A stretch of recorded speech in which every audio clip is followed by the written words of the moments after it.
Hey, Michael, have you heard of this new movie? Well, it's not a new movie, but it came out in 2024. It's called Emilia Perez. Yes, I have heard of that.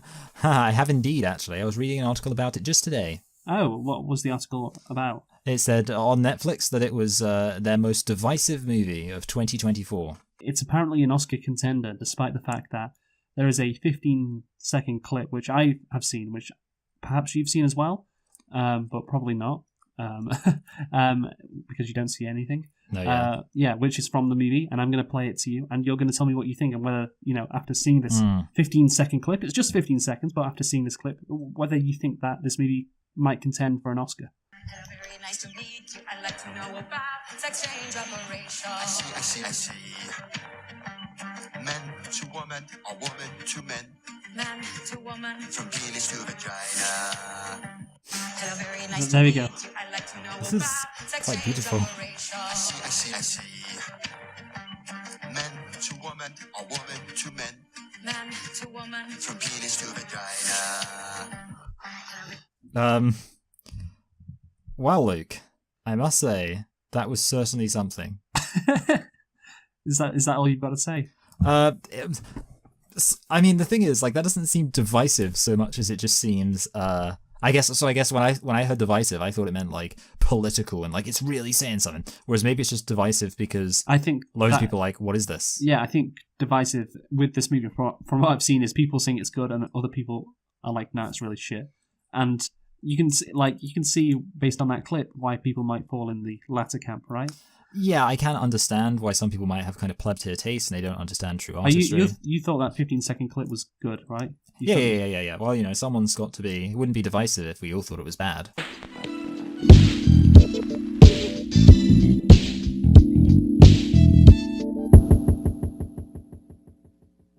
Hello and welcome to Select and Reflect, the movie review podcast where we look at films that have come out in the near and distant past, we give them a couple of watches and evaluate them beyond first impressions. I'm your host Michael and I'm joined as always by my co-host Luke, and this week we are celebrating...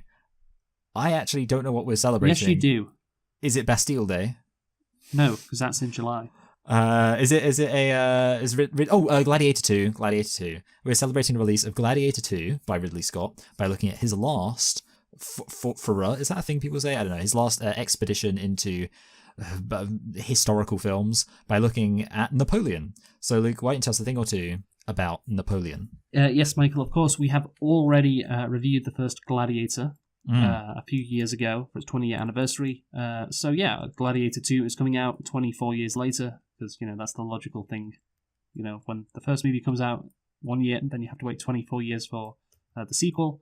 Therefore, we have to look at another movie to review, and I thought it would be a good idea to look at Napoleon, of course, also directed by Ridley Scott. And we get one of our Best Picture nominees out of the way. I'm just assuming this was nominated for Best Picture. No. Oh, wasn't it? Okay. Why would the fuck would you assume that? Well, just because Ridley Scott, Gladiator was nominated for Best Picture. I just assume and Gladiator is a much better movie. Well, I just assume he does these big bombastic movies, and the Academy's like, yeah, we'll do that. But do you not recognise the quality difference? Well, no, I don't think so. My contention is I don't think that the Academy would recognise. There are plenty of Academy Best Picture. Yeah. Well, not plenty, but yeah. Right, the Academy are dumb. Okay, but they're not that dumb. Right, no. This is not getting nominated for Best Picture. Let me just check it didn't, because if it did, that'll be really embarrassing. No, it didn't. It got nominated for Best Costume Design. Yeah, I can imagine it got nominated for a few things. Yeah, Best Costume and Production Design and Best Visual Effects, but didn't win any of them. And I don't think it was probably close to winning any of them. No, yeah. Yeah. Anyway, so Napoleon, kind of already given my thoughts on the movie, but yeah, of course, this was Ridley Scott's last movie, and of course, also a historical epic like Gladiator, no doubt will be, or Gladiator 2, of course.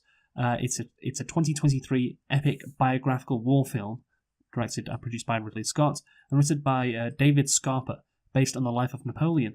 That's unsurprising. The movie stars Joaquin Phoenix and Vanessa Kirby, and really it's just them. That's a good point, yeah. Yeah, there's no other major characters, and Wikipedia has just listed those two actors who play, of course, Josephine and Napoleon in its starring section, and I don't think that's inaccurate. The release date was November the 22nd, 2023, so about a year ago. Ridley Scott seems to have got this like time slot in the year on lock.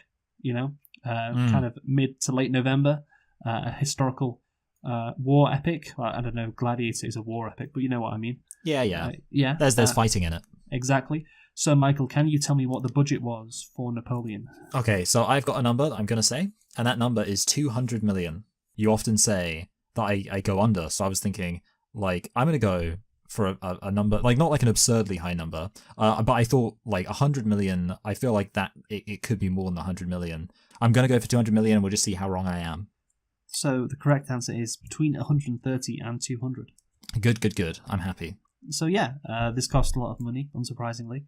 But, of course, how much did this make? And the interesting thing about this, of course, is that this movie is an Apple TV movie.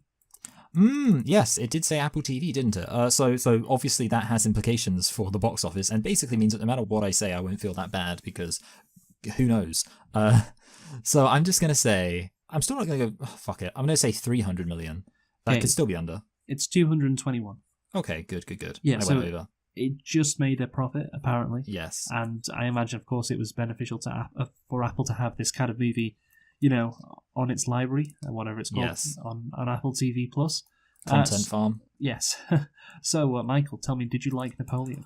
Well, look, whenever we talk about biopics, there's all sorts of questions about, like, the fact, because usually what we say is, well, this movie is about, like, a real person, and therefore what we're going to do, nitpick this guy's life. But of course, there are criticisms you can make about a biopic, and I would say this movie is everything that a biopic shouldn't be. It's basically, I think the worst thing a biopic can be is kind of like a glorified documentary, where it's kind of just somewhat aimlessly, kind of dispassionately going through just like what happened in this person's life, but you're kind of like, there's not really an obvious sense of a point to it, and lots of stuff gets rushed over. Like, there were so many moments during this film where I was like, I feel like this movie would be much better if, like, this handful of scenes was the entire movie. And I have, like, some specific examples which I'll mention where I was like, if this was the entire movie, it could have been a better movie, but yeah, like, this is like the thing that I feel like a biopic absolutely should not be, where it's just like you start with him, just get started, and it like goes right to the end of his life, and everything's kind of underdeveloped. There is kind of a character thing going on in that. I guess it's about his wife, so that everyone would mention how he liked her to be stinky. You know about that, I assume. You know that him in his life, yeah. So yeah, like there is like if I was to say, well, what's this supposed to be about in terms of like something to do with his character? I'd say it's supposed to be about his relationship with his wife, which obviously you touched on. But then like that kind of just means that all the campaigning and stuff just feels like things happening in the background. Well, it's just his wife and his relationship with his wife was the central, I guess, thing in the movie. Yeah, rather than his military expeditions, his military campaigning that took a back seat to his and Josephine's relationship, and that I think was an attempt to make the movie not like a documentary. Yes, that you had a human drama in the movie. The thing is, what is the problem with biopics, would you say? It's just that, like, well, I'd say the big problem with them is that they tend to feel like Wikipedia articles are just like they just say what's happening in someone's life. Yeah. Also, I think that's true, but I think there's a bigger problem, which is it's hard to create a movie about someone's life. Oh yeah, that's it, because it doesn't necessarily have a proper narrative structure and all that kind of stuff. Yeah, that's a good point. So is there a narrative structure about a person's life? Well, not really. Of course, you can try and shoehorn that into a movie and just lie, which of course is what happens with Bohemian Rhapsody most famously. That's always the one I think of, where it's like, oh yeah, Freddie's got AIDS just before, Live Aid. Oh no, he's revealed to the band, and that just is so inaccurate, but it sets up, a great final performance in the movie. But the thing is with Napoleon, I've thought this for a while after learning about the guy. I think genuinely he is, I don't know, one of the few historical figures, but he is certainly a historical figure where I think you can actually create a narrative about this guy's life.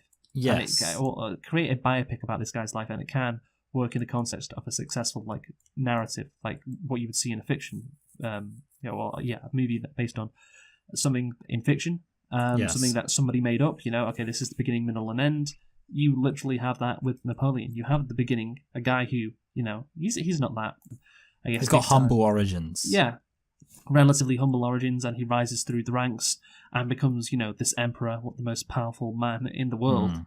And that is astonishing what happened. And then, of course, you have the fall, his hubris, and then, of course, he loses everything and is exiled twice, once to Elba, then to St. Helena in the Atlantic.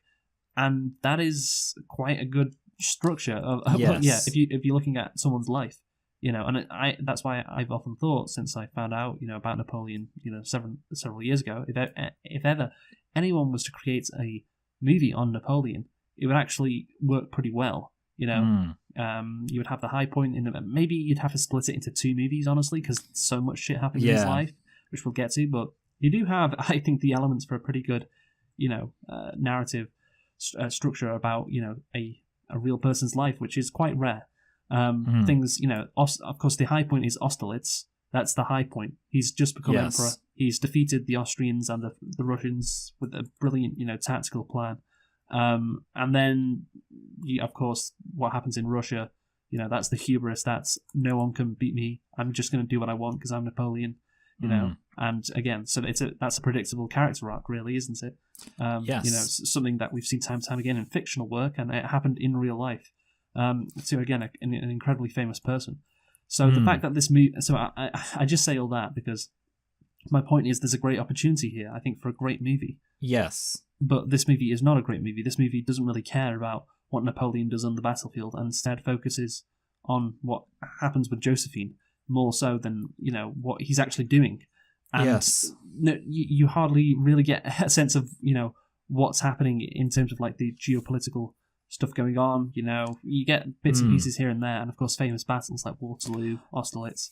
But man, there's just so much potential here, and I just feel it's wasted. Yeah, I wonder if there's an aspect of it where it's like this movie almost is assuming that the people watching it already know everything about Napoleon, and therefore we don't really need to go through any of it. I doubt that. Because look, you and me know stuff about Napoleon. Yeah, we're Napoleoids. Yeah, we're probably in I don't know. Let's just say in this country, in the UK and also America as well. Let's take that into account. I don't know about France. Maybe they know everything about Napoleon in France, but in the UK and America, or just North America, the English-speaking world, we probably know, more than I'd say 95% of people, regarding, yes, the life of Napoleon. So you could say therefore, I'd say therefore that the average person watching this movie doesn't know all the stuff about Napoleon. Yeah. So, and I think his life is so interesting. And because of that, the rise and then the fall, it's just it's perfect. It's almost like his life was a movie. Yeah. And, also, I mean, Michael, just they wasted. My point is they wasted that opportunity. They completely wasted it. Yeah.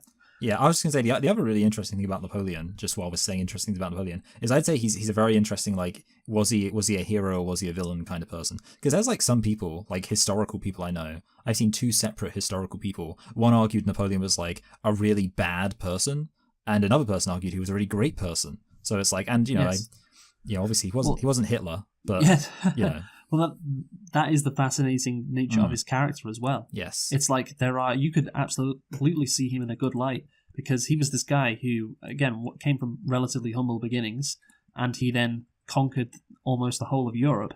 Yes. And isn't that an incredibly inspiring story at a time when, the only people who were conquerors or emperors or kings were, the already incredibly wealthy aristocrats, and this guy comes out of nowhere, upsets them all.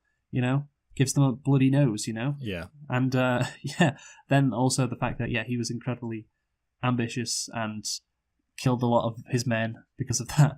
But then again, I'm the movie is certainly more negative on Napoleon than positive, because it kind of, the natural focus on Josephine kind of, again, naturally would omit his military, campaigns and all the successes he had. And then at the end of the movie, the conclusion is, he killed a lot of people, didn't he? Yeah, he really only did it for himself, and he has a massive ego, which is, partly true. But I'd say to that, well, there are, do you know how many wars there were in Europe, before Napoleon and after Napoleon? The movie, and again, this is getting into what I was going to say at the end, but the movie kind of implies that Napoleon really, brought a lot of terror to Europe and really, upset the balance of peace. And it's like, do you know how many fucking wars there were in Europe constantly? I mean, again, just less than 100 years after this, you had like the worst war of all time. Of course, World War One in Europe, and that had fuck all to do with Napoleon. And wars like that would have kept happening if military, I guess, technology hadn't advanced so much that just normal wars weren't possible anymore. And of course, World War One was kind of the end to that, and it was a bloody end at that. But yeah, basically the point is that this guy, if he's good, he's bad, yes, but the fact is he's a fascinating historical person, and this movie just doesn't seem to like care enough about that. And the fact that you've got this opportunity with this incredible narrative structure of his life, yeah, it seems like a complete waste of a movie, honestly. Yes, yeah, I absolutely would agree with that. I think the opportunity was there, and you could say they fumbled the bag a bit like Napoleon did in Russia. You could say equivalent losses. Yeah, I agree. Yeah. So let's get on to nitpicks. How many do you have? I actually have no nitpicks. Okay. Or nitpicks. I have one. And you could. I just found this really annoying. So the lack of French accents in the movie it pissed me off because I'm like. Because you wanted to laugh at them. You wanted to laugh at their silly little voices. So, of course, the French, apart from Napoleon, of course, Joaquin Phoenix has his American accent, which is weird enough, honestly. But the thing is, the rest of the French, like, military, the people, or, the king, the aristocrats, they speak in, English accents. They have very posh English accents, and that would be okay, I guess. But the fact is they're fighting against the English. Yeah, I can see what you're going, yeah. Like, the British are the main enemies of the French and Napoleon. So, obviously you have the French speaking the exact same voices as the British, and it's just like, and they're on opposite sides. Particularly in the Battle of Waterloo, that's when it's just like it's just ridiculous, man. Like, just have some fucking French actors, put on a French. Oh, just have the British actors put on a French accent. It's not that hard, oui, no, Napoleon, they are coming. Oh no. The Prussians are here. Oh, more me. We have to go. That kind of shit, and that'd be enough. But it's just you forget. Oh yeah, these guys are meant to be French. Yeah, I just feel it as an English Civil War. It solves some of my problems. Yeah, I'm with you. I mean, see, the thing is, the movie I can think of that famously has like English accents is Enemy at the Gate, which is about the Battle of Stalingrad, in case you weren't aware.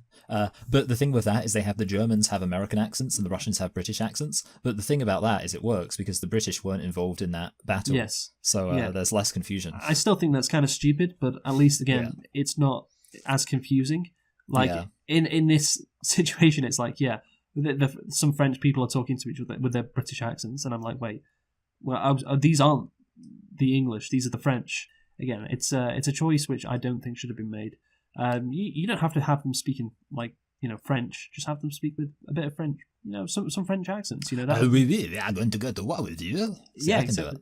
Yeah, and that would make the movie 10 times better. That would make it 10 times better if they said those exact words. Yes. Best screenplay nomination. Napoleon. Oh, sacre bleu. Oh, we have to beat the British. Mr. Napoleon.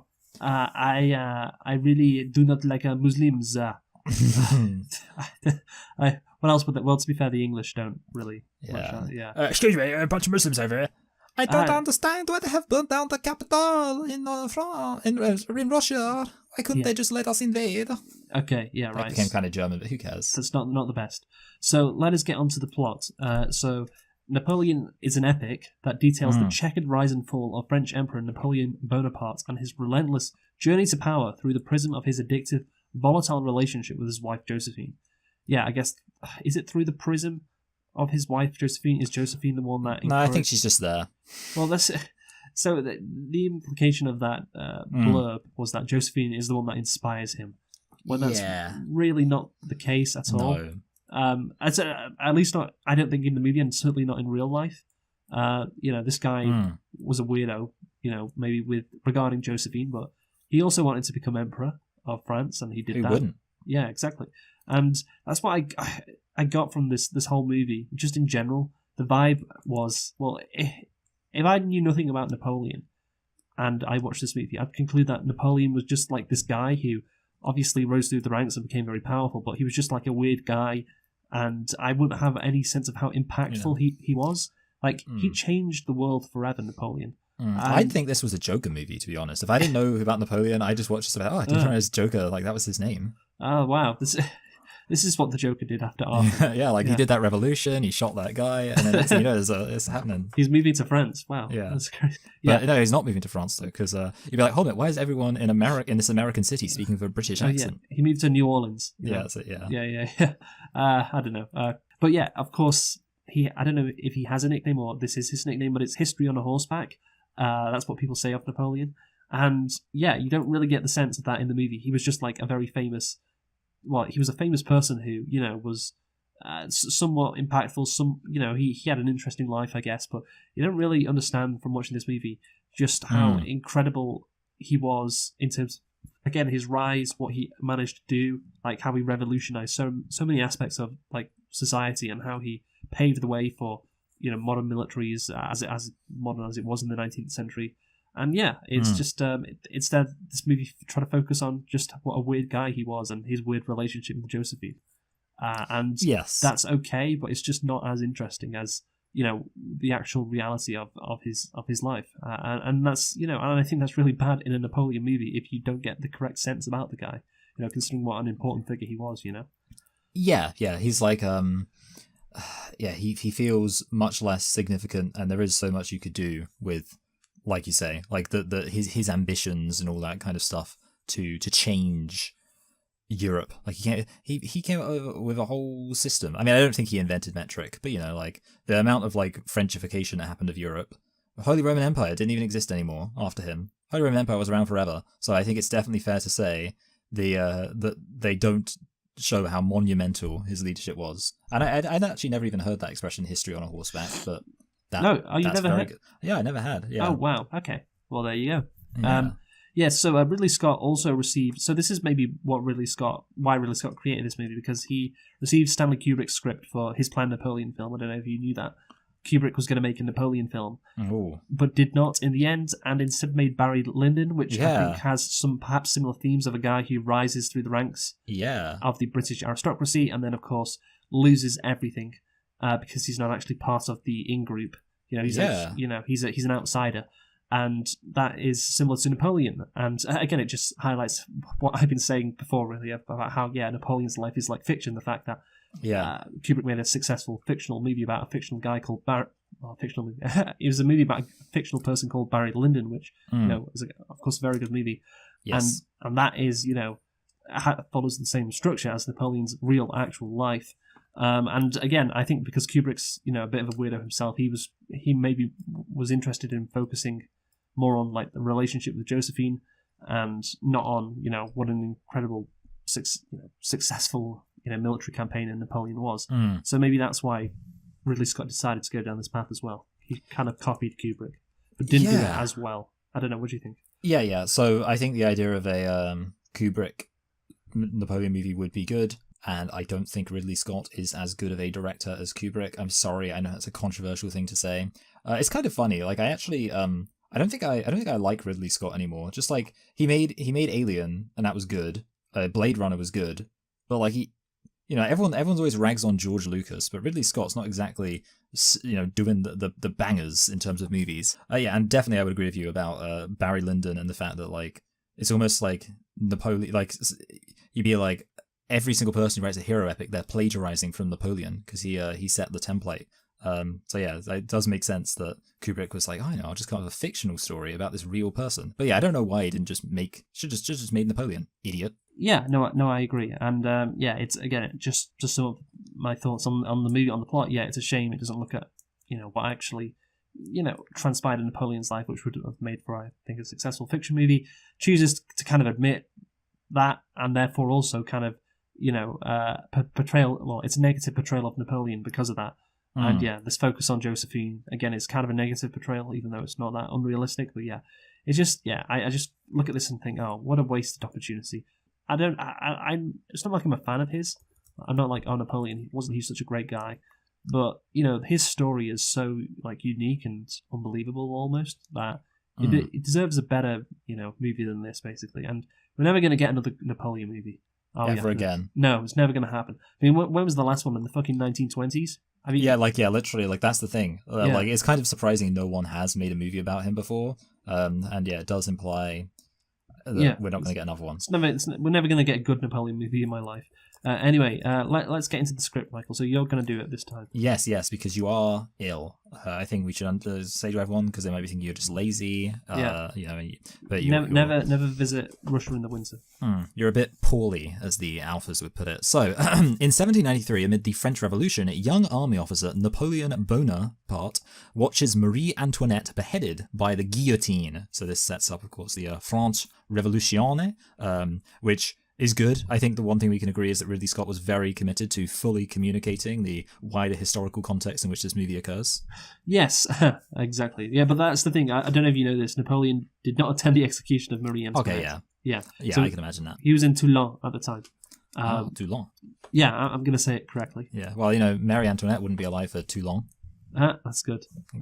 Yeah, obviously she was executed in Paris, which is very far from Toulon.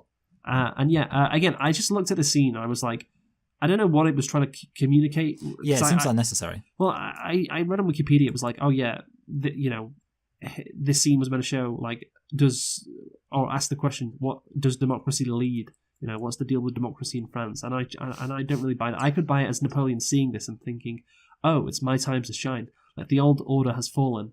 Now it's time for someone like me, perhaps, to grab power. Like, oh, there's a vacuum. Can you imagine, like, the Queen of France being guillotined this, like, just a few years ago, and now it's happened? Okay, things are changing. Times are changing. It's time for me to pounce. But he just watches it. And that's the thing. Like, you never get Napoleon's thoughts, like, on stuff like this. Yeah, that's it. Yeah, like, it doesn't really conspicuously build up his character. Yeah, I know. So, what happens after that? So after that, later that year, revolutionary leader Badass, has Napoleon manage the siege of Toulon, aforementioned. He storms the city and repels the British ships with artillery. So yeah, this is when the British Brexit geezers get what's coming to them. Our first major action beat. I would say at this point, I don't know where you're at, but at this point I was like, okay, like I don't have negative sentiment towards this movie yet. I was like, this seems like a fun little action scene. I like when Napoleon's horse got BTFO'd by that cannonball. So this was, I think, fine, except for the aforementioned confusion that these are British people being besieged by people with British accents. Well, yeah, it's weird how that's a good point. The Battle of Waterloo and this and Toulon, 2 times where it's Brits v Brits. But yeah. This one was weird because, of course, I imagine it shows accurately what happened at the Battle of Toulon. But the thing is, of course, Napoleon just kind of shows up and does it, and you never get, like, the background, to what he's thinking, and he never has a conversation with his generals, and he never, like, he just kind of does it, and it seems he does it with a lot of ease. Yeah, and it's just like, show me his thinking beforehand. Like, what there's just a lack of detail in terms of, like, Napoleon's character in these crucial moments, and I think that's the case certainly for this. It's like he kind of seems quite unsure of himself in the battle, which I don't hate, but just beforehand, have him, like, inspire the troops, and the troops like, oh, who the fuck is this guy? This guy's a bit different. Because obviously he was different, and there's just none of that. Yeah. It just kind of, like, even though we know it's of course incredibly impactful, I just think the movie does somehow underplay what he did in this situation. But go on. Well, yeah. So I think in a way, like, obviously having, like, a scene where it doesn't really get too much into detail would be fine. But I think the big issue is, overall, this film does a very bad job at communicating how Napoleon was such a uniquely capable general who was able to take over, like, all of Europe, because it's just like, I guess he just has, like, he's just able to throw his soldiers at people and then just win. So yeah, even here, I'm not that happy. But yeah, what happens next? So next we have, after Robespierre is deposed and executed, French leaders, including Napoleon, attempt to restore stability. Again, employing artillery, Napoleon suppresses the royalist insurrection in 1795. So yeah, for me, this is just a moment where I'm like, that's some stuff that happened. Yeah, exactly. I don't have any real takes on it. No, I don't think the movie really communicates anything about it. Well, exactly. That's the whole problem. Again, it's just Napoleon does this. This is a famous thing that Napoleon did, so we have to show. This is what you were talking about with, like, a documentary style, like, biopic, and it's, show me why Napoleon wants to do this. Like he says, I don't want to be second in command. Why was he so determined to shoot these guys? Give me some background, like him actually discussing it, his philosophical views on stuff like this, but no, he just turns up and shoots them. And it's just, again, just they're so uninterested in his actual character regarding, his ambition or his military ambition, or his military tactics. I don't know if this is military necessarily, when you gun down a bunch of protesters, but yeah, that's it, yeah. Yeah, it's just like, again, give me more detail, really, regarding Napoleon's the context, and this is the same as Toulon and Marie Antoinette. Give me more like context of why Napoleon is doing this shit, Yeah, and definitely, like you say, this is when I started to get my this is just a documentary suspicions. Anyway, Napoleon woos widow Josephine, and the two eventually marry. Despite their vigorous sex life, they bear no children. So yeah, we do see Napoleon laying some pipe. He's giving some back shots to Josephine. Yes, at several points in the movie. Yeah, I mean, like, for me, I mean, this whole romance element, it is the central thing. I will say, like, I think sometimes, like, with a romance, when it's just a bunch of people and they're both kind of weird, which I guess, like, all romance in the past was weird because, like, people weren't allowed to express feelings and stuff. I don't, like, Napoleon expressed his feelings a bunch of times in his letters. He just expressed them a weird way. But yeah, like, I didn't really, I'm not going to say I was, like, invested in this romance. Like, I wouldn't be like, oh, you should watch Napoleon. It's a really romantic movie. So I'm not sure exactly how much kudos I give to this aspect. I think it is like a kind of weird, interesting thing. But it's not really like anything to write home about. Well, yeah, it's kind of interesting that he's a little freak, that's kind of interesting. But again, it's not that crazy, It's like tabloid stuff. It's like, oh, look at like one of the most powerful men in the world, Napoleon. Yeah. What a weird little freak he is regarding Josephine. That I'm not sure it really works because, again, talking about historical accuracy, Napoleon in this movie is played by Joaquin Phoenix, who's like 46 or something. And Vanessa Kirby is younger by probably like 10 years at least. Yes. But I think in real life, Josephine was older than Napoleon. Yeah, which makes it even weirder. Yes, it does make it even weirder, yes. But that's the thing. Like, you have this guy who maybe has, I don't know, if you were to, do the psychosexual thing, which this movie kind of does, but not really. Like, you could say, oh, Napoleon has, like, mother issues or mummy issues. Yeah, like a bit of an Oedipus complex. Yeah, but you can't fucking do that when Joaquin Phoenix is clearly a lot older than Vanessa Kirby. Yes. So it's not even historically accurate in a way which would make sense if you want to do the psychosexual weird, isn't Napoleon quite weird angle. So yeah, that's another issue I have. That is actually, that's a very legitimate issue. Thank you. But yeah, basically, Ridley Scott conducted research regarding Napoleon. After realizing writing a film encompassing his entire life was impractical, so he decided to focus on Napoleon's relationship with his wife Josephine. Oh, how convenient, all this interesting stuff that made Napoleon so great. Yeah, we'll just get rid of that. And we'll just have him. And again, it's the easiest, I think it's the easier thing to do. Because it's like, oh yeah, let's just have him, there's these weird scenes with him and Josephine. And isn't that dramatic? And again, it's kind of, tabloidy. It's like lowest common denominator. And I'm fine for you to put that in the movie. It's just that when your focus is on that, it's just, I don't know, it's not really interesting as much as other aspects, if you get what I'm saying. No, yeah, absolutely. And I think it kind of, to me, it almost feels like an attempt to appear like you're making your movie more than just like Wikipedia article basically about his life. But you're just like adding, and you can kind of do that for anything. Like, I could make a completely uninspired, just like, take anyone, I don't know, Ringo Starr, and I could just say, like, have a load of not particularly connected scenes of just, here's something that happened to Ringo Starr when he was this age and blah blah. And then if I just say, and also I'm going to give him this drum kit that he really cares about, and therefore the movie's about how he really likes this drum kit. But the problem is, like, there's a disconnect, because like here it's like the action and like the progression of his success and his career isn't really tied up with the romance that much. Like, obviously there's some ways in which it's tied up, but I don't think you could argue it's like a deep thematic connection. Anyway, no, not really, and there wasn't in real life either. Again, that's pretty crucial as well. The Josephine stuff is almost interesting, but man, again, it's just there's so much more to his life than this. And again, it feels like a cop out, Yeah.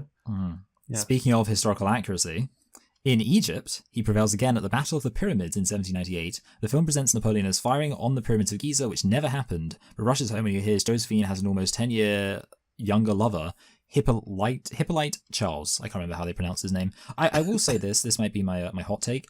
I don't really care about the fact that Napoleon didn't really fire on the pyramids. I think it is like dumb, but in my view, it's kind of like No, I care.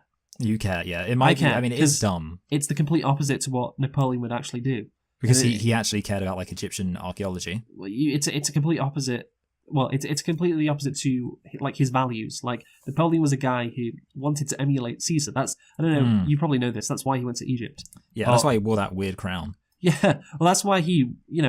The French, I think, government at the time, like, kind of were fine with him going to Egypt because, they wanted him out of Paris because they were like, this guy's really popular and he could be a threat to us if he decides to coup us.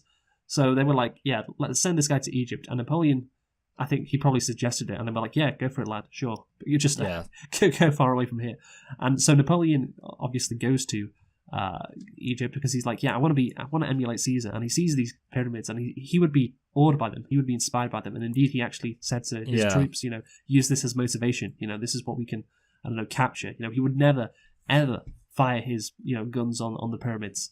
And so I think it's completely, antithetical to his character, which is why it's a bad choice, and it's why I do care about that shit. And well, yeah, I suppose like maybe for me because he doesn't really have a character in this movie. Yeah, yeah. I mean, yeah. For me, I'm like, well, I suppose I'm with you on that. I guess the thing is, I mean, obviously with the Egypt thing, that is one example where you could make a whole movie about the politics and the circumstance around him going to Egypt. And also, I've heard that in Egypt, it is where he did some of his more dodgy stuff. Like I think he did like some massacres and things. So if he wanted to have a movie about his morally greyness. So that's another thing. Like it's actually historically inaccurate as well because Ridley Scott. The reason why apparently Ridley Scott's put those, him firing on the pyramids into the movie was because it was meant to symbolize him taking Egypt. Yeah. He's Napoleon took Egypt, so this is him taking Egypt. He fired on the pyramids. That's enough. That's all you need. But of course, his campaign in Egypt wasn't that successful. Yeah, I was thinking that. Yeah, like that's the thing. He kind of had to go back, and like I want to be honest, I don't know whether or not him going back because of Josephine cheating on him, like it undercuts. Because I'm pretty sure he had to leave because, like you say, he was sort of losing the war. Yeah, it wasn't going that well for him, so he returned back, and before he lost any more credibility. And yeah, maybe Josephine had something to do with it potentially, but I think again the broader thing was, shit, I need to get out of here and go back to Paris, where I'm still going to be treated as a hero, and I can spin this, Egypt thing into, some more propaganda for me. And again, all this interesting stuff is kind of just left out of the movie. Just again, and instead he comes back to Paris because he's worried about being cooked. At this stage of the movie, I was thinking, this is like a comedy. Like I saw some critics say it's like unintentionally funny, but honestly, like the way the scenes are constructed, it does play out like a dry comedy. And in terms of like what a weird guy Napoleon is, what a weird like weirdo. Sorry, yeah, couldn't find a better word there. Like Napoleon is like, and it's almost like a Succession. Well, it gives me those vibes, but like you have this wealthy family and who are like constantly kind of embarrassed by situations, and there's awkward dialogue, and Napoleon, of course, he's a powerful person, and when he was looking at that paper that depicted Josephine and her lover, and then Napoleon, the date of the sun. Yeah, Napoleon under her, like that. Yeah, it's like a tabloid, and then Napoleon with his weird nose under the bed. I don't know, it just gave me like Succession vibes when one of the rich, characters like looks at their phone and it's like, oh god, look at this. Yeah, and it's just, it's again this movie, like I don't know if it was unintentional. It was meant to show it's meant to kind of show how funny Napoleon is, and and at this point in the movie especially, if I am correct, it's a really negative portrayal of Napoleon because it's kind of mocking him. Yes. Yeah, that's what I feel like this movie is kind of mocking Napoleon. I will say that. And again, that's a super negative portrayal of the guy, considering, again, what he managed to achieve in his life. Also, Ellen Stein, writing for Slate, pointed out that Napoleon was known for his passion for literature and Enlightenment thought, a far cry from the boorish, loutist soldier that Ridley Scott depicts. And again, they never show really... You don't get a sense from this movie that Napoleon was, an interesting guy. Like he's this weirdo who again has bad manners, as is mentioned multiple times. So again, it's incredibly negative portrayal of Napoleon, and borders and may even go into mocking him. Honestly, Yeah, and because my understanding is he was like quite a lawmaker. Like he came up with, isn't there something called the Napoleonic Code? I feel like I'm not making that up. Yeah, that's true. Yes. So he came up with all sorts, and definitely. yeah, mocking him. I think I would agree with that. Like, it definitely makes him. Well, he's literally is being cucked. There's no way around it. But yeah, the fact that And it's like, fine, the by the way, British just dunking on him. yeah, it's fine to portray that, you know, in the movie, but like the fact that the movie's tone, what it does, and in not just this storyline, but in multiple scenes, seems to be like depicting Napoleon as just this weird guy who just really is not there. You know, he's away with the fairies. You know, he's like not a normal person. Like, do you know? Remember that scene when he's like trying to do the coup and he falls down those stairs? Oh yeah. Yeah, it's just like. And he needs the soldiers to like help him. Yeah, exactly. It's like, you know, is it this guy? You know, he's trying to do a coup, but he can't really do it. Isn't that kind of funny? I've said it for the 1,000th time. You know what he did, going through from a humble background to like being the most powerful man in Europe. It's insane. And this was part of his rise. And you're mocking him in this part. Then it's just like, I don't think it's the right tone at all. Yeah. Anyway, go on. What's next? Right. So after that, the Directory criticizes him for abandoning his troops, okay, but he condemns them for their poor leadership of France, and with several collaborators overthrows them in a coup. So you kind of already mentioned this. He falls down the stairs, and like this is kind of touching on the political aspect. But for me, I mean, this is the main example where I was thinking this is so underdeveloped, because also you have the thing where it's like there are 3 consuls, but like suddenly out of nowhere it's just like you're going to become like, you know, you're going to rise above them. Like all the politics around this again, like that felt like it needed way more dedicated to it. How he goes from just a general who's generally quite successful to like being this really significant political figure. Yeah, because you kind of said like this whole thing's about his rise from being humble to being the leader, and yet like him becoming a leader, it's really underdeveloped. Yeah, I mean, again, if the movie showed Napoleon being good at like these political machinations, then that would be praising him, and that's what this movie apparently does not want to do. Yeah. So Napoleon's numerous non-military achievements, as well as his popularity with the French people, are ignored, according to some critics. Adam Tooze and Andrew Roberts believe that to be the case. Oh, Andrew Roberts. Now he is. You know how I said like, I watched a thing about a historian who was a really big fan of Napoleon. Yeah. It was Andrew Roberts. Okay. He did a documentary, a TV documentary about Napoleon. Is he a fan of Napoleon in the way I'm a fan? Like, I won't say I'm a fan. I'm just amazed about, you know, his life in general. So the specific context of the film or the documentary was basically saying that Napoleon was a great lawgiver and a really good statesman. Like essentially, if the documentary had a thesis, which of course this film didn't really, but yeah, if the documentary had a thesis, it was that his military campaigns often overshadow the more the less military aspects of his statesmanship. Yeah, because I think he probably was a bit autistic, Napoleon. Yeah. He probably just like if he had a Microsoft Paint, he wouldn't have had to go to war. He could have just redrawn the borders. Yes. But that's fine. Again, you know, autism can be a superpower. But that's the thing. Okay, so you know he was probably therefore a bit weird if you're autistic, you know, and that's fine. But like then what this movie does is it takes that aspect and makes him like a weird freak, and then just disregards everything else, which again his potential autism would have helped with. Again, like, you know, the Napoleonic codes, all the, you know, the laws that he passed down. You know, like he was probably super into all that detail. And again, that was probably different to again all of the fucking kings of Europe and who were just born into this position and were like, oh yeah, I don't really care, whatever, you know. But he's like he's super into it because, you know, he's always had these ambitions to be in this position. So he's taking all this shit seriously, and again, that could have been portrayed in the movie, as well as, you know, his revolutionary like battle tactics, which just the way he organized his armies, you know, made them really modern, and that again is something which isn't talked about. You know, neither the Peninsular War, that. Oh yeah, that's completely ignored. That's ignored. The Saint Domingo expedition, the Austrian campaign of 1809, and the campaigns of 1813 and 14 are also omitted from the movie. So yeah, also like some negative stuff when he brought back slavery. Oh yes. Again, so yeah, if you want to make a more negative portrayal of Napoleon, right, he allowed slavery to be brought back. But again, this movie is just like so uninterested in all that kind of interesting stuff about Napoleon. Yeah. That it doesn't even take a shot at him when there's an easy shot right there. But no, we just have to focus on him being cooked by Josephine. So that's it. That's all.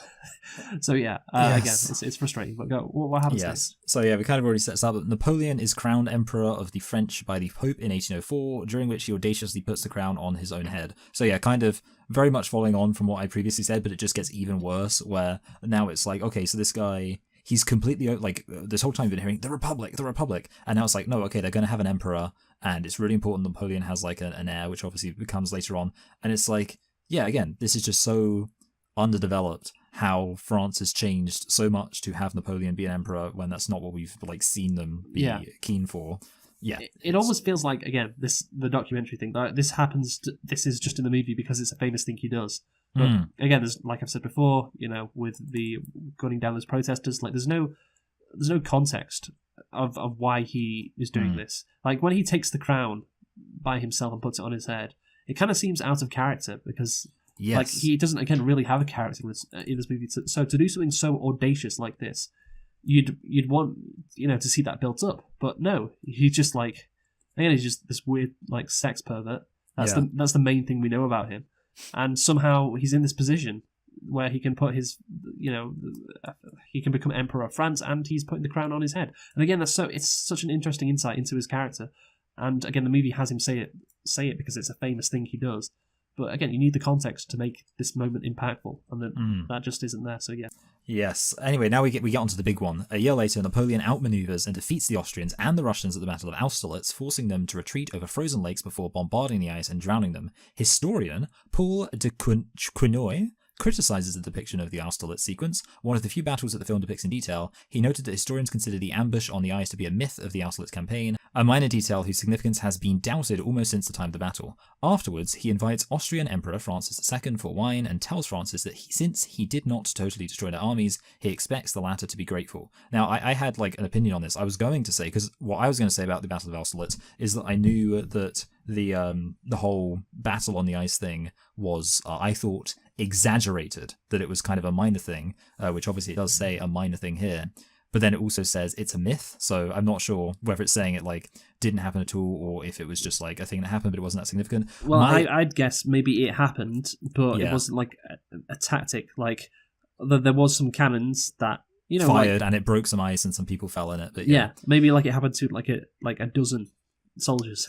And then it became this myth, My inclination is to say, and I know I said this before, but my inclination is to say that I'm kind of okay with this. It's one of those things where it's like, the problem is because we haven't actually seen any really good examples of Napoleon being a great strategist, it's not great that the one example we do see is an example where like potentially it wasn't even like a strategy at all. It was just a thing that happened. But I will say, like, sometimes I think it's fine to bend the truth a bit to make things a bit more epic. And yeah, if the rest of the movie was faithful, I would be completely, or like, as faithful as it should be to tell a good story. Because obviously, you're completely faithful. Well, in the case of Napoleon, not so much, but obviously, you like to embellish a few things no matter what. And yeah, I think like if the rest of the movie worked really well and they decided to really lean into the Austerlitz, oh look, he smashes the ice and it will fall through the ice and they drown like I'd be fine with them doing that, because I do think it's like a cool thing, even if it is an exaggeration. We have legends for a reason, inspired by true events, but they're a little bit exaggerated, and I would be fine with that personally. I don't know if like the pyramids thing, you're going to disagree with me here. Well, no, I mean, the reason why I disagree with the pyramids thing is because it's against his character. It's against his character, but him being a brilliant military tactician, that's obviously not against his character. So yeah, it's kind of like what do they say? True in fact versus true in spirit. Yeah, exactly. So I'm fine with that. And again, like, it's good to see. I give the movie some credit for actually showing his military prowess, even though it's not true. So like, whatever. I wanted to see more of that kind of shit. But yeah. Well, we'll take that at least. So what happens after that? Yeah, so Napoleon's mother has him impregnate a mistress, proving that Josephine is infertile. He divorces her in 1810. Napoleon marries Marie Louise of Austria, who bears a son 1 year later. So yeah, this is the baby mama drama that every great leader is faced with. Yes. I don't really have too much to say about this one. It's just like, yeah. I mean, it's drama. That's it. It's tabloid drama, which the movie really focuses on, which, again, isn't that interesting. Like you say, every leader kind of focuses... Well, every leader deals with this kind of shit. So yeah, basically the writers wanted to portray Napoleon as an irreverent figure, similar to how Mozart was depicted in Amadeus. Oh yeah. But again, I think Mozart is done so much better in Amadeus, and it's a crime to compare the two depictions. And told Scott he envisioned Napoleon as being competent in the realm of battle, which again we don't really see that much, and incompetent in the realm of love. So this is him being incompetent, I guess, in the realm of love, even though he's bang stew babes. Yeah, exactly. So. Yeah, and I don't know, man. It's just like that. Oh, he's incompetent in the realm of love. It's yeah, like a true autist. Yeah, so, yeah. No, but I mean, again, it's Yeah. just okay. He has some issues with an air, like every fucking leader ever. I feel like there must be some kind of pun that could be made around how Autist and Austerlitz look kind of similar. Like the battle, he's just done with the Battle of Austerlitz, now he's got to deal with the Battle of Autistlitz. Okay, I don't know. So what happens after? Yeah, in 1812, Napoleon invades Russia. So yeah, we're really speeding through. I mean, you'd think it's just because, we've got a limited amount of time for the podcast, but no, this is actually what the movie's like. In 1812, Napoleon invades Russia after Alexander reneges on the treaties of Tilsit. He prevails despite bloody guerrilla resistance by Don Cossacks, and then fighting the huge Battle of Borodino, but finds Moscow empty and later set aflame. Napoleon retreats during the winter to France, having lost about 500,000 men. So this is like a really interesting battle because it's really funny to me. You mentioned about the comedy thing. This does feel really comedic, even though in the movie I don't think it's particularly comedic. But the fact that like he just took the capital and was like, "There, I've won," and the Russian was like, "No, you haven't." Like they were just like, "Nah, you haven't won." Bye. What a guy, by the way, Don Cossack. No, look, yeah, no, I was gonna say it does sound like a name. But, yeah, but yeah, again, this was the biggest thing that happened in Napoleon's life. This was the thing I think he's remembered most for. Again, maybe also because Hitler replicated his mistake a century later. What's that fucking George Lucas thing? It's like it's like poetry, it rhymes. Yes, Napoleon and then Hitler. But yeah, no, seriously though, like it's brushed over. Like so much detail is just like I couldn't believe it. Like when someone said, "Oh yeah, you've lost 40,000 men." It's like, wait, that happened already? Like this should be a big fucking deal, and it's like over in 5 minutes. This crippled his reign, and he goes from like it was over. Yeah, being the most powerful man in Europe to like losing everything. That's it. That's all the attention you're going to give to this thing. It's wild, honestly. Yeah, like that's exactly my thoughts too. I was like this feels like it needs to be the big moment. There needs to be a sense in which like somehow the film was leading up to this. I feel like, if you wanted to make this movie better, the best thing to do would be to make it not about his wife and, trying to have a baby. Make it like about his relationship with Russia or something, where it's like you have, basically like Russia's being built up in some way. And, like just because, it is like you say the biggest moment, it warrants the kudos because obviously literally after that, well, I mean, I don't know. I can jump on because in 1814, the coalition forces Napoleon's abdication and exiles him to Elba. So, I mean, the thing I just want to say there is like, this literally, like, from the perspective of this film, it's like he's doing really well, and then he goes to Russia, and then we just see, like, we're just told, oh, you lost all your soldiers, and that's it. Like, he's just done. Yes. This needs to. Yeah, the general says, hey, why don't we wait until winter's over? And he says no, and that's it. That's all the conversation. That's all the deliberations. Having like a 5-minute scene about that, where like and Napoleon is pushing back, and Napoleon's ego eventually comes to the fore, and his hubris, fucks him over. But no, it's just like 2 lines, and that's it.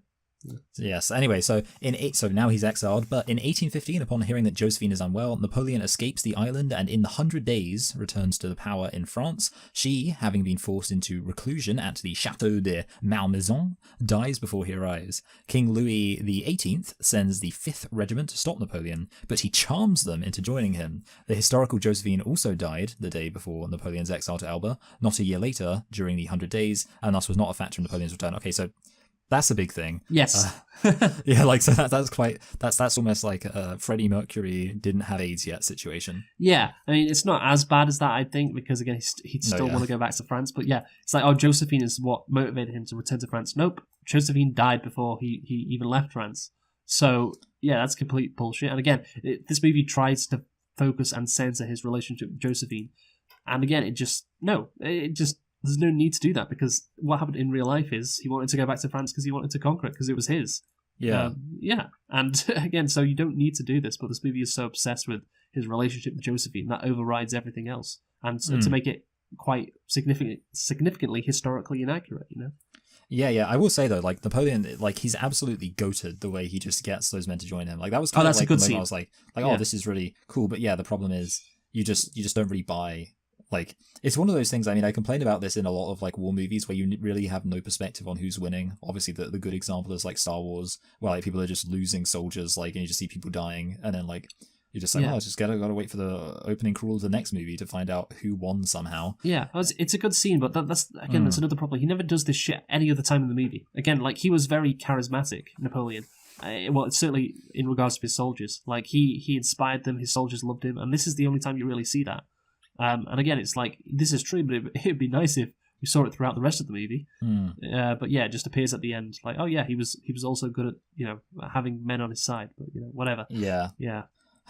Anyway, at the Battle of Waterloo, injured Napoleon, having amassed more troops, confronts the British army under Arthur Wellesley, Duke of Wellington. The forces of Prussian Marshal Blucher arrive to reinforce Wellesley, and the French are broken. As Napoleon retreats, he salutes Wellesley. A lot of detail for this battle. You said... was I supposed to read that? A lot of detail for this battle? Sorry, no. I mean, I was going to say that. So, you know what, Luke? Personally, one of the things I'll say is it felt like there was a lot of detail for this battle. That's I don't know good. if you'd That's agree good. with Some that. good analysis. Yes. Yes. But yeah, I mean, for me, like, this is obviously like this gets a lot of attention. This feels like the most in detail, elaborate battle thing, and Yeah, do you know why? you understand what's going on. Why? Because it's the one the British won. That's it. Based. No, I think that might. Again, it is Yeah. like, to the British, it's the most famous one. Oh, that's it. Yeah, exactly. Yeah, I do. Yeah, I do agree with you. And I mean, obviously to the Swedish as well, apparently. But yeah, I mean, like, this is a fine. I don't think there's anything really wrong with the way the battle was predicted. I mean, they obviously set up the fact, because obviously the real way that Napoleon won, as far as I know, if you can reduce Napoleon's strategy down to one thing, it was that he worked out if you move really quickly, then Yes. you can catch the enemy before they know what's going on, and that's what he Yes. tried to do here, and he screwed it up. Well, yeah, he didn't screw it up, really, did he? Oh no, yeah, he just he Yeah. was he was on the back foot. By the way, there was quite a bit of detail in this battle, which I did like, but it was quite historically inaccurate as well. Uh-oh. But I'm not going to get into that. But at least, Yeah. again, it was a good depiction of some stuff which I imagine, that did actually happen. Speaking of the historical inaccuracy, Ridley Scott had a quote, by the way. Well, I know that he was very dismissive of people who had concerns about historical accuracy. Yeah, so it says here, Scott dismissed criticisms of these historical inaccuracies. He says Napoleon dies, then 10 years later someone writes a book, then someone takes that book and writes another, and 400 years later, it's actually 200. Yeah. There's a lot of imagination. When I have issues with historians, I ask, "Excuse me, mate, were you there?" No, well, shut the fuck up then. Which again is just stupid. And again, it's like what creationists say. yeah, like there are some things that, of course, there's this famous saying, "History is written by the victors," but often, like, there are historical accounts, from different perspectives, but you can get a general gist of what happened. And again, there was plenty of people at these, big events, who told people or wrote stuff down, there were scribes, all of that kind of shit. So, yeah, it's not like, when did things start getting historically accurate? Like the internet, when stuff was on video, like before video, you just can't trust anything that anyone's said happened, So, I don't know, I didn't really get that. And he also said, responding to French critics, the French don't even like themselves, which I think is true in general. But they whine about everything, but they were correct to whine about this movie, though. Yes. So there you go. I got to say the rare French W. Yeah, a rare French win. The French were right about this movie, which is unfortunate for Ridley Scott, honestly, that he made a movie in which we have to side with the French, honestly. Yeah. He's basically, I mean, the last time he sided with the French was Hitler, so what does that make him? Okay. So Napoleon is exiled this time to the island of St. Helena in the middle of the Atlantic Ocean and is seen bantering with children, writing his memoirs that would become read all over the world and presenting to his listeners a version of history where he is always right. Now I have one question for him though. Were you there, mate? Yeah. So this is just his ending. Well, yeah, but again, like, it's so the audacity for the movie to do this when they've been historically inaccurate throughout the movie, and yeah, basically given a negative portrayal of Napoleon's life. And basically the point is, Napoleon's always trying to convince everyone that, he did this and he did that, when he's actually lying, he's actually, bigging himself up. When this movie does the same, but instead of bigging Napoleon up, it kind of diminishes It's cutting him down, yeah. Yeah, exactly, yeah. But yeah, so I just thought that was funny. And then this next bit I had a real problem with. But go on. So, Napoleon dies is the ending. Napoleon dies in 1821. An epilogue notes that roughly 3 million people died in his wars. There we go, so we've got to know that. Yeah, so this is a rant I kind of alluded to. Well, I'm going to rant about something that I alluded to at the beginning, which was Europe was always at war. Europe was constantly at war through the fucking centuries. Napoleon didn't just turn up and all of a sudden Europe's at war. Europe was at war before Napoleon and after Napoleon. And to act like all these millions of people died because of Napoleon and he was the real issue with peace in Europe is a fucking joke. It's a complete fucking joke. And the fact that this movie put these stats at the end, it's indicating, look at all the damage he did. Do you know how many times Napoleon was attacked? Like, coalitions were formed to attack him because the other kings in Europe didn't like the fact that this, upstart, this fucking guy from Corsica was like emperor and fucking beating them. And they were like, oh, no, we can't have this. And so they formed coalitions to go against him. Like, to act like this guy was, unique in some way. He was unique in one way. He was unique in the fact that he, completely obliterated a lot of European armies in a way which had never been seen before. That was what was unique about him. It wasn't unique that he was, uniquely bloodthirsty. Again, the Russia campaign was an example of, him going too far. That was like the one instance where he's like, oh yeah, he really fucked up. And he paid a price for it, obviously. And as did his men. Roberts, and this is the guy you were talking about before, Andrew Roberts? Yes. Said his portrayal as a proto-Hitler was as tired as it is absurd. And yeah, I'd have to agree with that. And historian Zach White agreed, arguing the film mirrored the 19th century British propaganda, denigrating Napoleon as a Corsican ruffian. Which, yeah, again, this movie takes a very negative portrayal of Napoleon, so much so that, yeah, you could say it is kind of like anti-Napoleon propaganda almost. Yeah. And again, like, if you hate Napoleon this much, why even make a movie about him?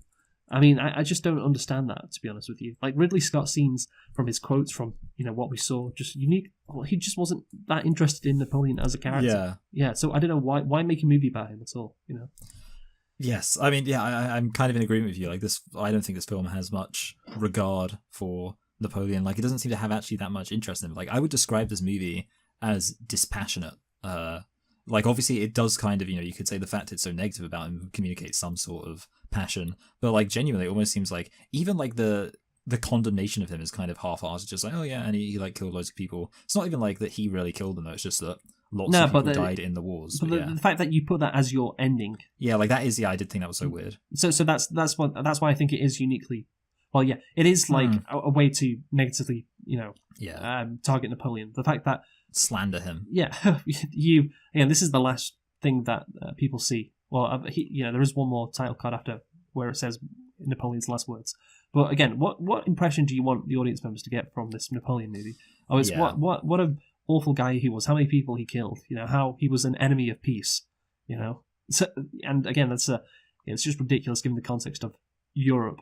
How and war in general, and how many fucking countries around Europe hated Napoleon, not because he was uniquely evil, but because he was, again, this fucking upstart who wasn't, royalty. So that needs to be considered as well. But no, nobody cares about that shit. But anyway, Michael, let's conclude. You go first. Yes, let's conclude. So I already said at the beginning, like, this is I think everything that a biopic shouldn't be. I think essentially the easiest solution would be to just limit what you're focusing on. I'm actually, something I'm a big fan of is the idea of biopics that kind of just end before the person makes their big mistake because you know what's coming. So if I made this movie, I'd probably have it like leading up to the Russia thing, and then I'd end it before he invaded Russia, because that's just the kind of thing I like to do. But essentially, they, no matter what, but then I guess I'd make it more about like him coming to power. But yeah, essentially he needed to pick some kind of focus, because he didn't. In terms of just a numerical rating, it's definitely a 3. Because I really think it is very disappointing. I think I'm going to give it a middling 3. Like, not necessarily is that a reflection of, like the film in isolation. You say, well, it's kind of entertaining, like stuff happens, but relative to what it's could be, I think that has to count against it. Yeah, so I think a middling 3 for just really falling short of the mark. Yeah, no. Sorry, what did you give it out of 10? I gave it a middling 3. Yeah, I was thinking quite low as well. I think 3 out of 10 is fair.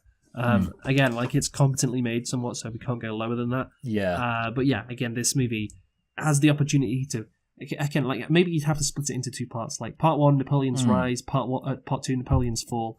And I don't know if that could feasibly be done. Maybe it'd have to be like a 4-hour movie. But basically, you've got, like, again, just such a unique case in history of a guy who was so interesting as a character, so interesting as a person, and whose life has fits into a nice narrative structure, and then you go and just completely like fuck it up and just aren't interested in any of the stuff that made him so famous, and instead focus on like what's going on with Josephine, which is not the direction I would have gone in. Like this movie, it portrays Napoleon in a negative light because it admits what he did, what all his achievements, and the fact, what it suggests at the end is like, so many people died because of him.